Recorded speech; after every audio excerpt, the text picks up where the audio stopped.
हमारी जो गंगा जी है, भागीरथी गंगा, गंगा जी, वो भी 3 व्यक्तियों को पवित्र करती है। जैसे सत्संग 3 व्यक्तियों को पवित्र करता है, तो गंगा भी 3 व्यक्तियों को पवित्र करती है।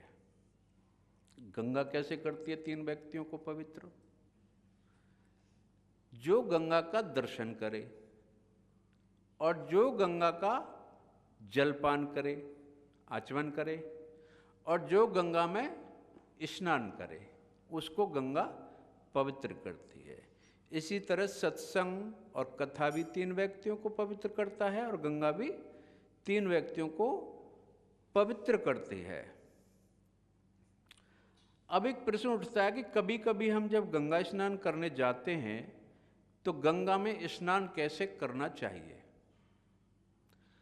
गंगा में स्नान करने के लिए क्या करना चाहिए? सबसे पहले गंगा जी के किनारे पर बैठ करके हमको गंगा को प्रणाम करना चाहिए, हाथ जोड़ करके जल को प्रणाम करना चाहिए। उसके बाद थोड़ा जल लेके आचमन करना चाहिए। आचमन करने के बाद फिर हमको गंगा में अंदर प्रवेश करना चाहिए। कभी कभी हम लोग क्या करते हैं, आए जाके किनारे पर धड़ाम से जाके कूद गए और तैरने लग गए, तो वो अपराध जैसा है, थोड़ा सा सभ्यता से नहीं है। अनुशासन या वेदों के अनुसार क्या है, पहले हम उनको प्रणाम करें। वो बहुत पवित्र जल है, उसमें हम ऐसे ही नहीं घुस सकते। पहले उनसे हमको क्षमा मांगनी चाहिए, उनको प्रार्थना करनी चाहिए, उनका आचमन करना चाहिए। इसी तरह जो भूमि है, हमारी ज़मीन है, जो पृथ्वी है, इसको भी सुबह उठ करके प्रणाम किया जाता है। इसीलिए प्रणाम किया जाता है कि हम चारपाई से उठ करके उनको प्रणाम करते हैं। इसलिए करते हैं कि हम अब आपके ऊपर पैर रखने जा रहे हैं, आप बड़ी पवित्र हैं, पृथ्वी माँ है हमारी, तो हम माँ के ऊपर पैर कैसे रखें? लेकिन रखना तो पड़ेगा। तो क्या करेंगे, पहले उनसे हम प्रार्थना करेंगे कि हमको क्षमा करना। इसी तरह गंगा में स्नान करने जाएं तो पहले किनारे पे बैठ के उनकी प्रार्थना करें, उनसे क्षमा याचना करें, तब उसमें हम प्रवेश करें। क्योंकि हमारा चरण, हमारा पैर सबसे पहले उनको छूता है।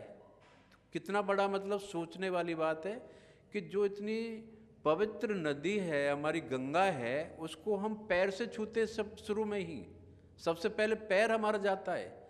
तो उसके लिए हमको पहले क्षमा मांगना बहुत जरूरी है।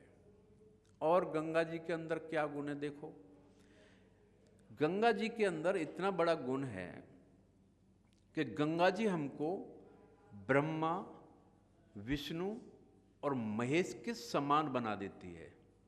गंगा जी ब्रह्मा, विष्णु, महेश के समान हमको बना देती है। कैसे बना देती है? जब हम गंगा जी में प्रवेश करते हैं, पहले हमने वो श्रवण कर ही लिया, भाई कैसे हमको बैठना है, प्रणाम करना है, आचमन करना है, तब हमको प्रवेश करना है। लेकिन जब हम प्रवेश करेंगे तो सबसे पहले हमारा चरण अंदर घुसेगा, तभी तो प्रवेश करेंगे। तो सबसे पहले हमारा चरण गंगा से स्पर्श होता है और भगवान विष्णु के चरण से गंगा प्रकट हुई है। गोलोक धाम सबसे ऊपर है, गोलोक धाम से नीचे दूसरे दूसरे धाम है, वो आगे हम श्रवण करेंगे। और उससे नीचे है एक क्षीर सागर, क्षीर समुद्र। उस बहुत ही बड़ा क्षीर समुद्र है वो, जिसमें भगवान नारायण भगवान शेष शैया पर, शेष भगवान पर लेटे हुए हैं, वो है क्षीर सागर। उस क्षीर सागर का मात्र एक छोटा सा कण ये गंगा जी है। ये गंगा कहाँ से आई?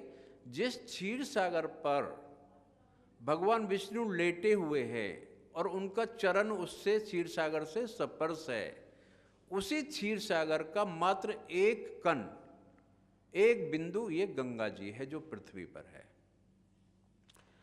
तो जब हम प्रवेश करते हैं तो गंगा हमारे चरण को स्पर्श करती है। जब हमारे चरण से स्पर्श करती है गंगा, तो उस समय हम विष्णु का रूप हो जाते हैं, क्योंकि विष्णु जी के चरण में गंगा है। दूसरा, हम प्रवेश कर गए। अब प्रवेश करके अंदर घुसेंगे, अंदर घुस के क्या करेंगे? डुबकी लगाएंगे। कुछ अपने नाम की लगाएंगे, कुछ घर वालों के नाम की लगाएंगे। माता जी नहीं गई तो माता जी के नाम की, भाई वो हमारी तो बड़ी बूढ़ी माता जी हैं, भाई वो तो आ नहीं सकी, चलो माता जी के नाम की लगा ले। तो डुबकी लगाएंगे नाक बंद कर करके बार बार, कभी किसी की कभी किसी की, और किसी की भी नहीं लगाएंगे तो नहाएंगे तो फिर डुबकी तो लगेगी ही लगेगी। तो जब डुबकी लगेगी तो उस समय क्या होगा, गंगा जी हमारे जटाओं में, हमारे बालों में समाहित होगी, प्रवेश होगी। उस समय हम ब्रह्मा जी का रूप हो जाते हैं, शंकर भगवान का, क्योंकि शंकर भगवान के जटाओं में गंगा है। हमने श्रवण कर रखा है कि गंगा जी कहाँ से निकली है, भगवान शंकर की जटाओं से। जब क्षीर सागर से एक बिंदु जल गिरा तो पहले वो शंकर भगवान के सिर पे आया था, और शंकर भगवान ने तब पृथ्वी पे छोड़ा था। भागीरथ जी ने गंगा जी को लाने के लिए तपस्या की थी। जब तपस्या की थी तो गंगा जी ने उनसे कहा कि हे भागीरथ जी, मेरा जो वेग है, मेरी जो धारा है, जब मैं ऊपर आकाश से, ऊपर से क्षीरसागर से गिरूंगी, निकलूंगी, तो वो इतना तेज होगा कि पृथ्वी उसको सहन नहीं कर पाएगी और पृथ्वी फट जाएगी वेग से, और मैं अंदर रसातल को चली जाऊंगी। जिस मनोरथ से आप मेरे को पृथ्वी पर लाना चाह रहे हो अपने बुजुर्गों का कल्याण करने के लिए, वो आपका मनोरथ पूरा नहीं होगा। तो सगर बोले कि ठीक है, फिर आप मुझे कुछ उपाय बताइए। तो गंगा जी ने कहा कि आप शंकर भगवान से प्रार्थना करिए, वो पहले मुझको अपनी जटाओं में धारण करें और फिर पृथ्वी पर छोड़ें।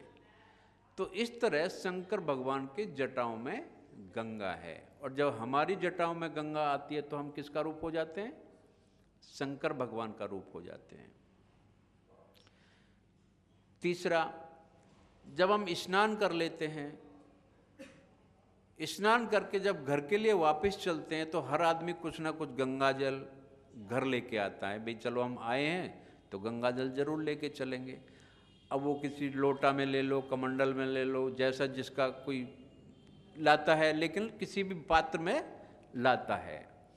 जब पात्र में ले चलता है वो गंगा जल को घर के लिए, तो उस समय हम ब्रह्मा जी का रूप हो जाते हैं, क्योंकि ब्रह्मा जी के कमंडल में गंगा है। ब्रह्मा जी के पास एक कमंडल है। ब्रह्मा जी का कहीं भी आप दर्शन करेंगे तो उनका 4 तो मुख हैं और एक हाथ में कमंडल मिलेगा।